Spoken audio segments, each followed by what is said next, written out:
Hello everybody, Fixxxer here. Welcome back to Herald, interactive period drama. So, we are on the poop deck. We can go down there, or we can go talk to this fine gentleman over here, manning the wheel. Not one, but two large ornate compasses stood on the poop deck near the ship's wheel. Protectorate design seems to favor perfect symmetry. Okay, can I not walk over there and talk to this guy? Oh, talk to Imad Shaban? The captain may seem a bit gruff sometimes, but he's a good man, cares about his crew. Oh, there we go. I can now walk over here. Fantastic. Oh, well, he defies the laws of physics. Or, we learned new things about physics this day. I was quite often tempted to take over the wheel and sail us on a random course towards adventure, but that wouldn't have been a smart move. So, I restarted the game after episode 1, and there is no real save system apparently. There's an autosave, but it doesn't happen every few minutes or anything like that. It happens at the chapter. So it didn't bring me back here. I had to play the chapter over again, and I don't think I chose anything differently. I may have. And there was a message at the beginning of the game that popped up that I didn't notice the first time around. It does say, the choices you make will change the story. So that kind of confirms what I thought would happen. That I get to forge my own story. The weather deck. Most of Sailor's work took place on or above the large open deck. The elements had free reign here, which could be both a blessing and a curse. Hello, Mr. Ludlow. That, Devan, was Senator Lewis Morton. Thank you. Did you see the look on his face when I told him the captain opened his letter? Pure agony. You got a little too much enjoyment in all that, didn't you, Mr. Ludlow? I thought that what Ludlow had done was inappropriate. I remained silent. I was amused by what happened. I was amused. It would be fun if we could see what's happening inside the captain's quarters right now. Hint, hint. It would be, wouldn't it? Yeah. You got all... People have a hard time adjusting to life outside the capital. On the open sea, the rules tend to change, but customs don't change with them. Mr. Morton is a prime example of that, and you will probably experience the same. Don't smile at me like that. The trick, though, is to accept change. It's something that people like Morton will never understand. But you might. I might. I confirmed that I want to change. I don't... Change about what? I wonder why Ludlow thought I could accept change. I posted that I didn't like change either. Why would you think I want... What makes you believe I will? Yeah. There's a reason I picked you from the lot. I rarely choose anybody who is unfit for a life at sea. Well, fit. Now for your tour. Welcome aboard His Lordship's vessel, Herald. Thank you. Oh, we get a nice sweeping shot. Lovely. A Cromwellian-class Protectorate clipper launched in 1851. As one of the fastest sailing ships in the mercantile fleet, she can reach a top speed of 18 knots. During her short life, she has already set multiple records sailing to the colonies and back along the famous Indigo route. The famous Indigo route, done in 12 parsecs. I asked Ludlow what records the Herald had broken. What records did she break? I like that one. Several speed records, of which the most important one was the race against the DeWitt-class clipper HLV Crowing. The Herald beat her by 3 days on a return voyage from the colonies to the capital. Damn, he's proud of that. She set a record time of 78 days, 5 hours, and 16 minutes. Now let's move on to the deckhouse. Can I chill out here for a little while? Hello you, Arthur. Will you miss it? The capital, I mean? Well, I don't know, Arthur. But get your little thing off my screen. Thank you. It's going to be a long time before we see those blue roofs again. Is that just timed? Uh-oh. Looking through the grate, I could see the gun deck below. Okay. Is that the gun deck, I assume? No.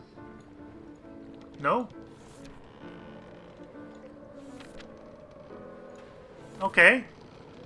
The booming years of the clipper ship began in the 1840s as an answer to their competition, the modern steamships. They were built ultimately for speed. As such, they also became favored by travelers who had little time to spare. The Herald is an indigo clipper, designed to ship the precious indigo dye from the plantations in the eastern colonies all the way back to the capital, where the blue dye is in high demand. All that for dye. For our fancy-ass uniforms. As strapping as sailors come, even they can't lift most cargo without the use of a dolly winch. Nice. Makes sense.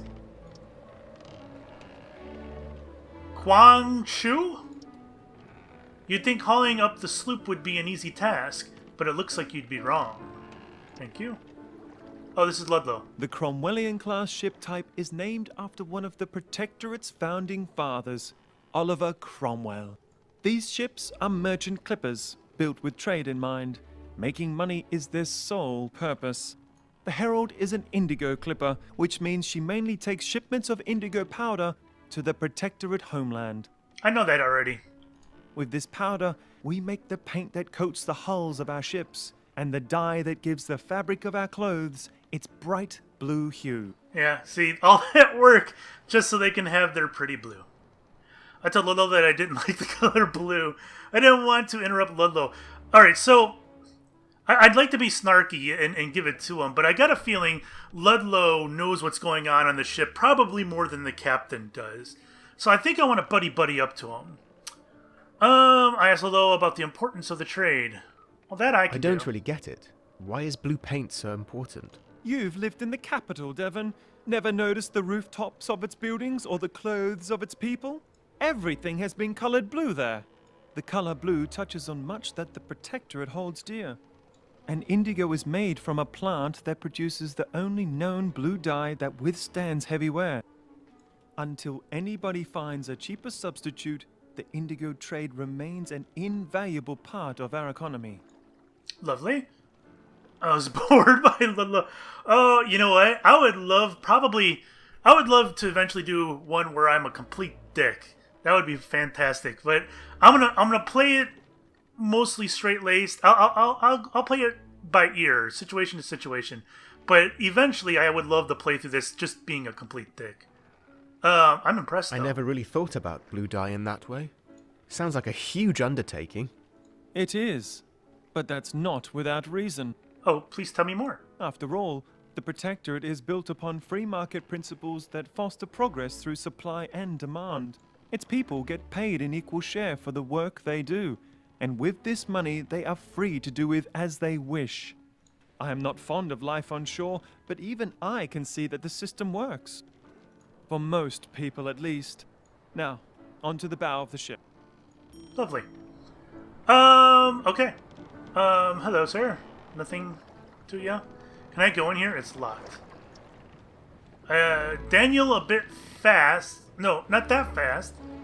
Who's he talking to? Where's Daniel? Don't look at me like that. Is Daniel over here, I guess? That must be Daniel. Nope, that's Matthew. So, wait a minute. Why is he telling Daniel faster when... That's weird. Merde! Try to leave a bit more evenly, Daniel. Merd? I'm trying! Brennan O'Byrne. Ready when you are. God. You guys are kind of just standing around, really, to be honest. Alright, well, have fun! A dining saloon. That's also locked. Who's this guy? Robert Stockson. Ooh, let's look at this first. Taking a short break to get water from the scuttlebutt was usually just an excuse to congregate with fellow sailors. I was wise enough not to stretch this privilege, not wanting the captain getting cranky with me. Is that where the word scuttlebutt came from? I had no idea. And it's just an excuse to congregate with fellow sailors trading the scuttlebutt. Today I learned. Ooh, why did that change? That was interesting. Life on a ship isn't too hard if you know how to live it. Chickens! All day long you could hear the chickens cackle. Though the meat was reserved for friends of the captain, their eggs were a special treat for the crew at weekends. What was that? Who's that?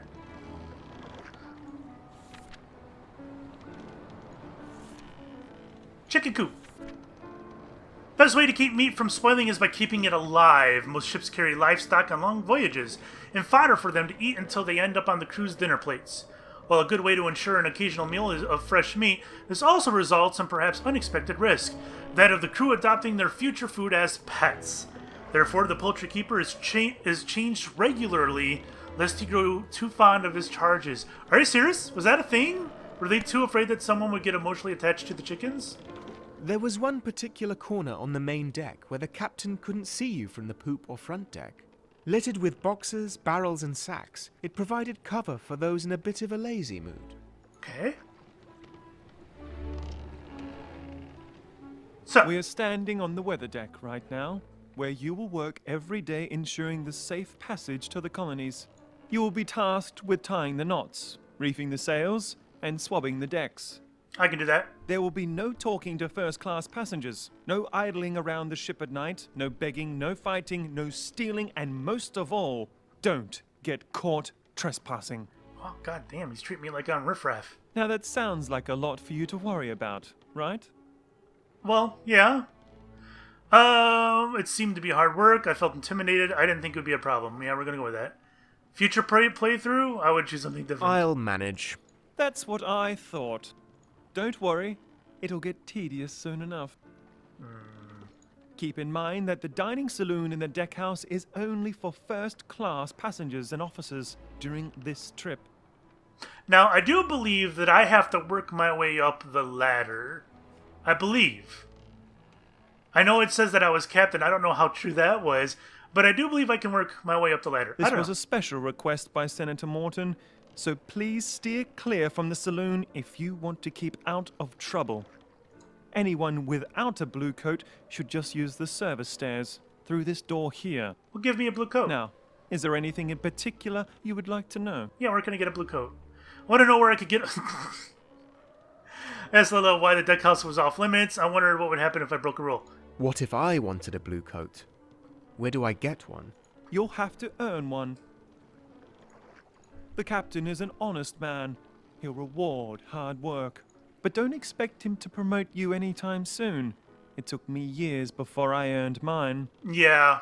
Now I'll beat just that. go through this door, past the officers' cabins, and you'll find the service stairs on your right-hand side. Down those stairs, you'll find the crew's quarters and your bed. Oh, great. I'm not very good with directions on a boat. That concludes the tour, Devan. I hope you enjoyed it. I will have to stay out here. I'm on watch tonight. The boatswain will wake you up tomorrow morning to prepare you for the day. Lovely. Good night. You too. I want to go up here. Sweet. The capstan is a rotating device that is used to apply force to ropes, cables, and hawsers. But I've heard that some captains tie disobedient sailors to it, with their arms and legs spread across the levers. Don't get caught. Is that it? That's all that's up here? Okay. That's locked. Can't go in there anyway. I guess I'm going inside. Hello. Sylvan Pearl? You want to travel on the Herald? You'll have to work for it. Well, except if you're the senator or his niece, obviously. Is his niece cute? But I don't want to. Okay. And take this thing back. But Ian, it's a gift. First Officer Rupert of Brunswick. I don't need it. Cabin boy. I don't need any of this. What was that? Get out. I didn't mean to get out. What did he break? New entry added to the encyclopedia. Peoples, perhaps? Cabin boy Ian Douglas. Young cabin boy Ian was the pupil of Officer Brunswick. Arrogant and pubescent, Ian was not popular among the crew. Aw. First Officer. Brunswick was a celebrated navigator and oceanographer and a former apprentice of Francis Beaufort. As he was a man of prestige, many of the crew preferred not to get in his way. How do I know that about him? I just met him. I didn't even meet him. He's in there doing his thing. Hello. Are you serious? Can I take that? I was quite surprised to find a flag in the Oh, it's a drawer. flag. I thought I'm it was sure one of it the would shirts. not have pleased the Lord Protector to see our symbol of power tucked away in a nightstand. Ooh, is that blackmail material? Oh my god, if I could blackmail people in this game... Hold on. I had to follow Ludlow to the front. I was told to exit the captain's cabin and meet with Officer Ludlow on deck.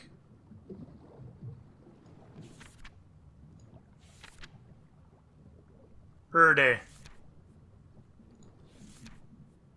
When the French Revolution solidified the power of the Protectorate in Europe, the Empire needed a powerful symbol of unity within its society. Blue, the color of the French revolutionaries, was an obvious choice. Now the official color of the Protectorate, it is said to symbolize the oceans and the boons of overseas trade. Others say it symbolizes the night sky, referencing the Protectorate's wish to shoot for the stars. There is no one true answer. What counts is what it means to you. It's blue. Locked. Use door. I don't think I want to go in there and bother him. Is there anything over here? Aha. It was a peculiar place for a sink. Okay. I suspect it didn't fit in the officers' cabins. God forbid that officers have to use the same one as the rest of us. Let me get over it. Anything else interesting? What is that? The announcement was torn in two. Someone didn't agree. It has been agreed that from this day onwards, the 5th of April, 1857, no person in the HLV Herald's crew, including officers, shall be allowed to carry firearms in order to maintain a relaxed and civilized atmosphere on board. This pronouncement overrules the guidelines found in the Merchant Navy's Handbook. If circumstances should call for the carrying of firearms, as judged by me, Captain C. Hendricks, weapons shall be distributed. First Officer Rupert Brunswick. Alright, someone was not happy about that. Right. I think I go that way, right?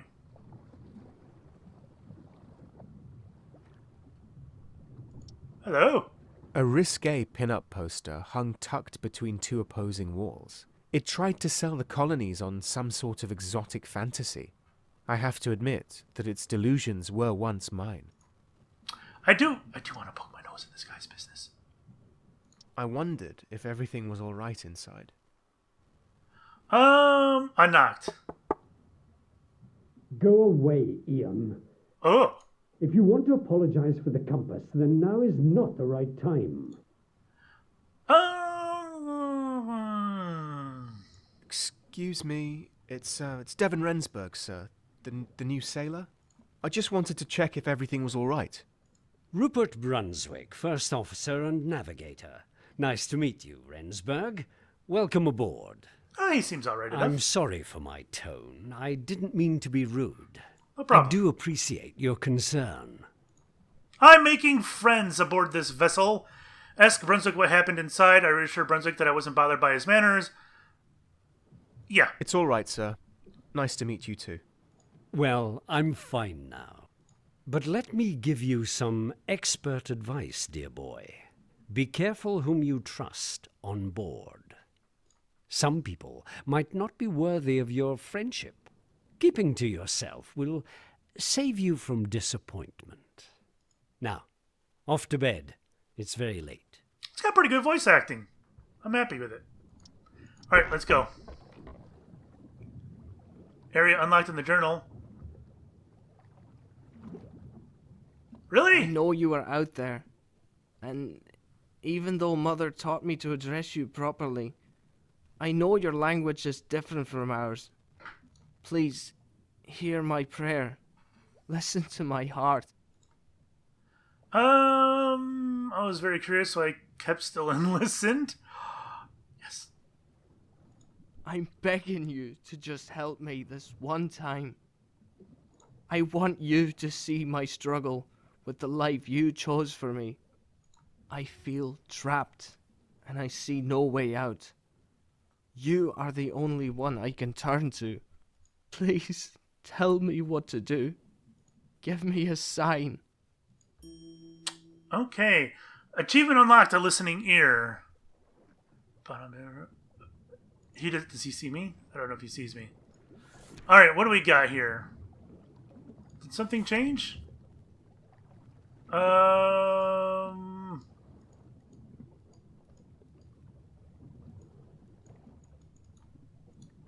Aha! So you can click on these things. I see now. Officer's hallway. Captain's cabin. The galley, a workshop. Gotcha. Ooh, there's a brig. Of course there's a brig. Alright, what do I want to do? Locked? Great. Do I talk to the boy? Cards. The playing cards, strewn everywhere, seemed to indicate that the sailors liked to play games. I preferred to write in my journal, rather than occupying myself with such silly things. Oh, okay. A little uppity, but okay. What's this? Boxes, big and small, were everywhere on the Herald. I wondered what was inside the one on the table, but I didn't dare to open it. Not a fan of Christmas? The apples reminded me of home. Looking out of the window of my small room, I used to dream about this journey while staring at the fruit trees in the garden. Alright. Ooh, there's a letter over here. Can I read it? No? Alright, can I walk over this way? Thank you for the new view. Oh, there are bodies in here. Can I interact with... What the hell's that? What is that? Looks like some guy with some kind of beer belly. There's a book over there. Alright, let's go over here then.